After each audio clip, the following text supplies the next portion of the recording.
Peace, love, and light, family. Welcome back to the Divine Illumination. I'm Jay Capri, your intergalactic light warrior, and today's video will illuminate the true history of so-called African Americans and display to you the true power that these people possess. Let's get right into it. Your ancient African Americans, which I'm going to call Africans because that's where they came from, but these people traveled to the U.S., to pre-Columbus, South America, and North America, um, many years ago, thousands of years ago, right?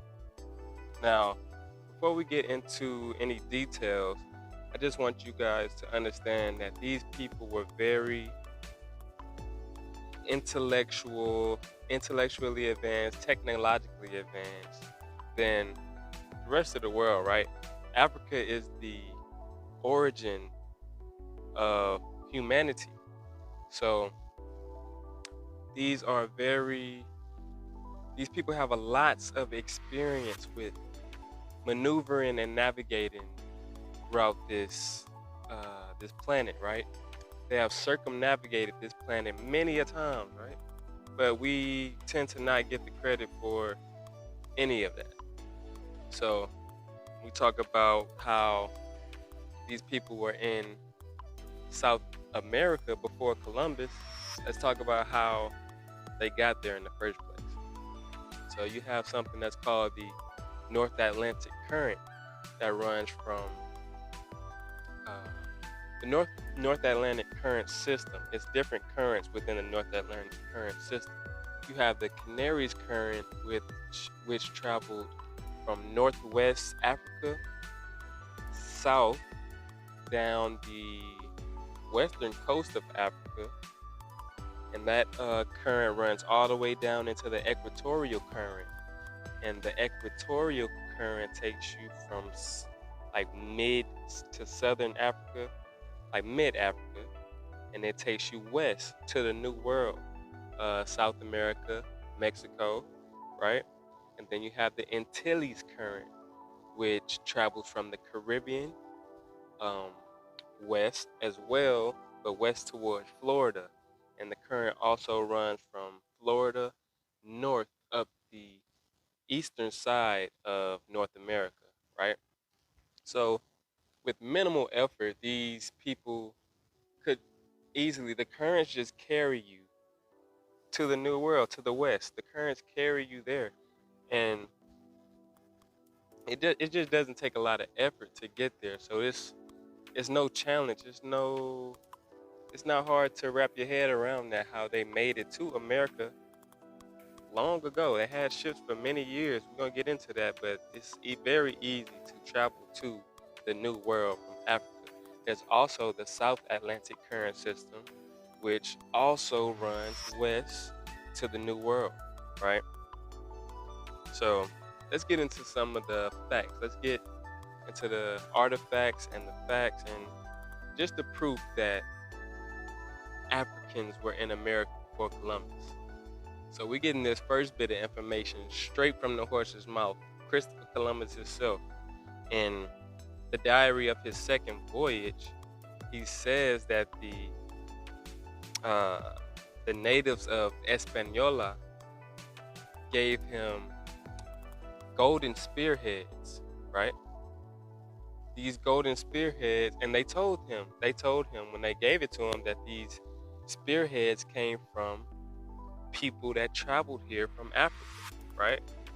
So that should be evidence enough right there. To me, that just makes sense to me. That's proof right there that the Africans have traveled and they brought their tools and weapons to South America. But we have more. And also one more thing about these copperheads, it was a very distinct metal. So it was comprised of 32 parts of metal. It's like 18 gold, I think 6 copper and 8 silver, or 8 copper and 6 silver, I'm not sure. But that spearhead was only constructed in that manner in in Africa. It was West Africa. So that's evidence right there. This identical match, the same spearhead. But let's get into it. We got more. There is also botanical evidence that Africans have traveled to the New World, because you have um, plants like pearl millet. Pearl millet. It's a grain that it originated in Africa, and they were finding this um, this grain in South America, in the New World. And it was only in those two places long before it spread out more, right? Before it spread to the rest of the world, like to India, the rest of the East, and so on and so forth. But there were also other plants like plantains, sorghum, watermelon. It's the same scenario. These plants were brought here straight from Africa. They were originated in Africa and brought straight to the New World, and they only existed in those two places for a good amount of time. Most people overlook the fact that Africans were the first mariners on planet Earth. You have to understand that the prokaryotic cell, which most melanin beings have, they possess in their body. This prokaryotic cell dates to over 400,000 years ago, right? And so it's safe to say that we have been here for a very, very, very long time, right?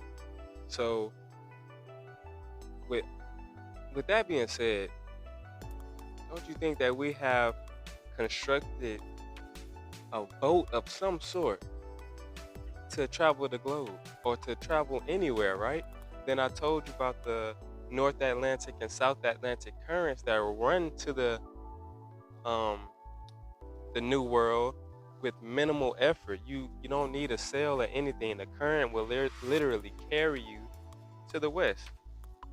But the Africans, we doing it so long that they had very elaborate ships anyway, where they could take a lot of cargo and things with them.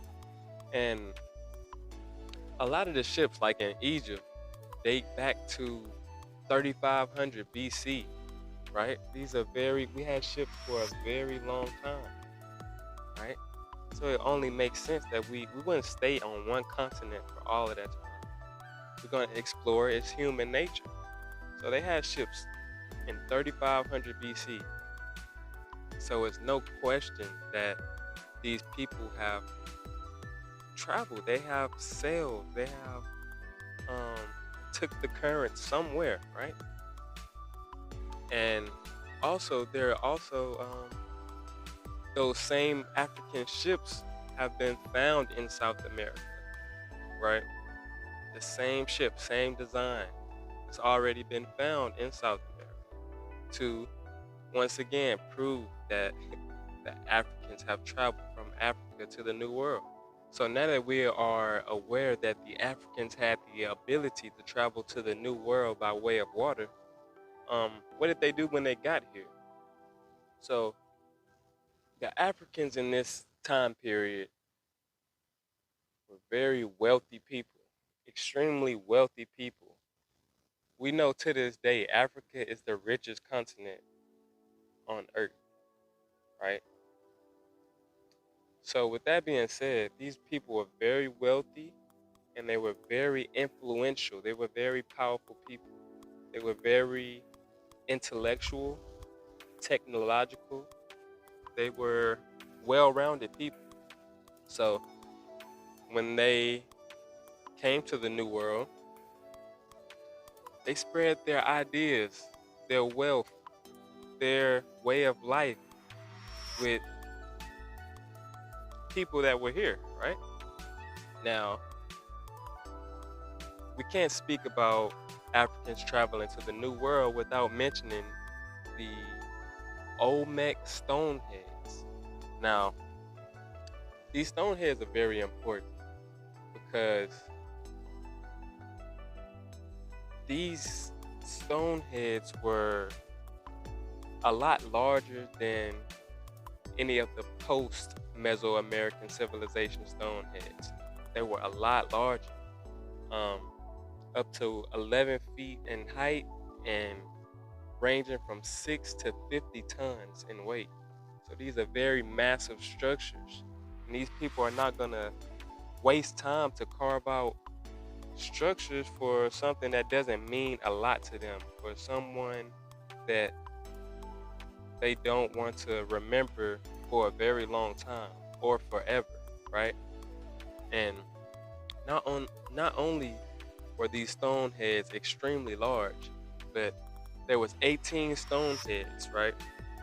All facing the ocean, all facing east towards Africa, just pointing in the direction of where these people came from. And with that being said, when you observe the facial structure of these stone heads, you can clearly see that these were people of African descent.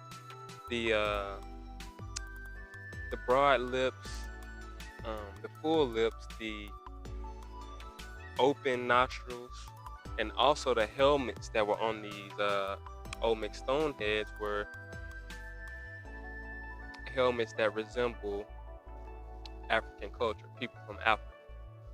So these stone heads are very important, and like I said, they were extremely large. So these people were looked at as deities. They were, in a way, worshipped for how great they were and the amount of wealth they had, the amount of knowledge they had. Because when I get into this next point, these people built. We all know, right? You got Kemet, Egypt, and you have the pyramids of Giza, Pyramid of Giza and the Giza Plateau and all of that. So we know they're pyramid builders in Africa. So when they came to South America, they took this same tradition, the same technology, and they brought it with them. And South America has more pyramids than anywhere else on the planet. Actually, there's more pyramids anywhere else on the. There's more pyramids in South America than anywhere else on the planet. So that's another clear piece of evidence that people from Africa traveled here and they brought their way of life with them. It's clear to me. But you know, a lot of people just believe what people tell them. You gotta do your research. Even with the stuff I'm telling you, do your own research and fact check everything, right? But anyway, they started building all of their pyramids. And another thing about the pyramids is you could tell they were more closely related to the pyramids that were. It's so many mosquitoes out here, y'all. Crazy. But anyway, the pyramids resembled the later pyramids built in Africa, like the more refined structures in Africa. So by the time they got to South America and everything, the pyramids were very refined. It was a they had the formula down pat, to say the least, right? So, and there's also been pyramids found in Complex C in La Venta that date back to 400 BC. So very old, very ancient, right? Columbus wasn't even thought of at this point, right? Very ancient. African skeletons were found in 1250 AD in the Virgin Islands, right? And there were also skeletons and skulls found in the Pecos River Valley that runs through Texas and also through New Mexico, right? So that's more evidence for us. You got actual bones now. There's no denying that. The structure of these skeletons match the structure of the skeletons in Africa. So that's another clear piece of evidence.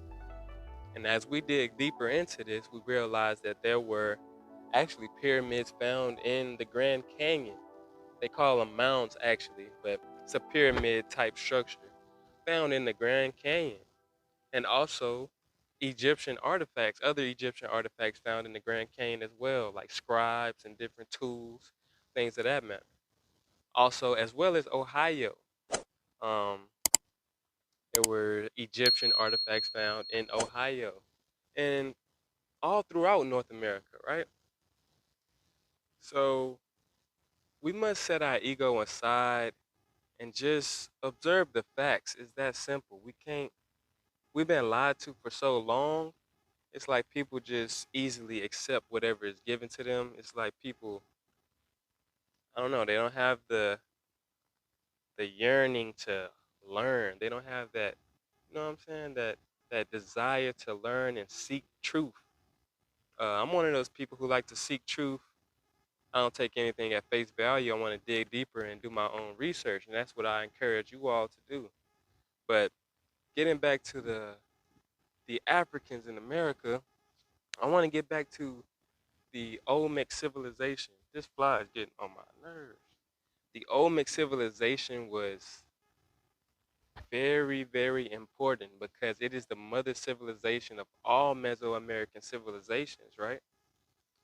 Without the Olmecs, things would be a lot different. You can see the Olmec way of life throughout all of the Mesoamerican civilizations. And who helped build the Olmec civilization, the Africans we were just speaking about. They came here with their information, their technology, their wealth, their way of life, their architects, everything of that nature. And they built the Olmec civilization, which stood the test of time because it's the principles in that civilization, like I said, carry they are displayed throughout all the Mesoamerican civilizations. And you may ask the question like, okay, these people were so powerful. They did all of these great things. Like what happened? Why was their history hidden like that? So we have to understand that first of all, we are on conquered land now, right? It's crazy. This is conquered land. So um like for instance, when Christopher Columbus, upon his arrival to the New World, within 5 years of his arrival, 90% of the native people were died off. They were killed. They were murdered through disease. They brought malaria, smallpox, all type of disgusting diseases to the New World and killed 90% of the population. So when you wipe out 90% of a people, that's you taking away a lot of mouths that are able to carry on the information and the history of the land.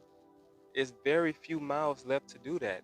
And then, with that being said, it's very few mouths left to spread truth.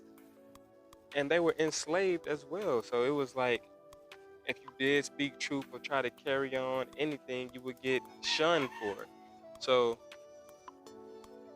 a lot of this stuff has just been basically just stripped from us. You know what I mean? And a lot of the stone heads were buried underground. That's why they took a while to find them.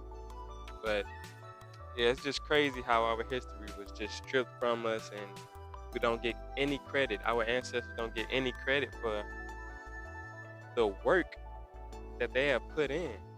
But it's all good. We got they back. I got they back. We're going to rewrite history. All right? Because history has been told by our oppressors. We got to do our own research. It's up to us to do our own research and tell our own history. We have to rewrite history. Right? They're not going to write it for us. They're not going to tell you how great you are.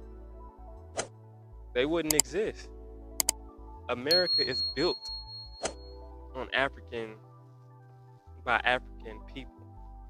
So they're just not going to tell you how powerful you are because we wouldn't need them once we realize once we realize our true capabilities. We don't need them for anything. We are the original people. We are the originators. Is that a word? Originators? We are the original people, man. It's just no denying the presence of Africans in the New World. And I wanted to present this information to y'all and inform you how powerful we really are, right? But with that being said, family, I hope you enjoyed this video and I hope I was able to illuminate the true history of so-called African Americans in uh, pre-Columbus America, South America, and North America. But with that being said, family, shine light on that like button and remember to subscribe. And I appreciate you for your time. Much love. I'm out.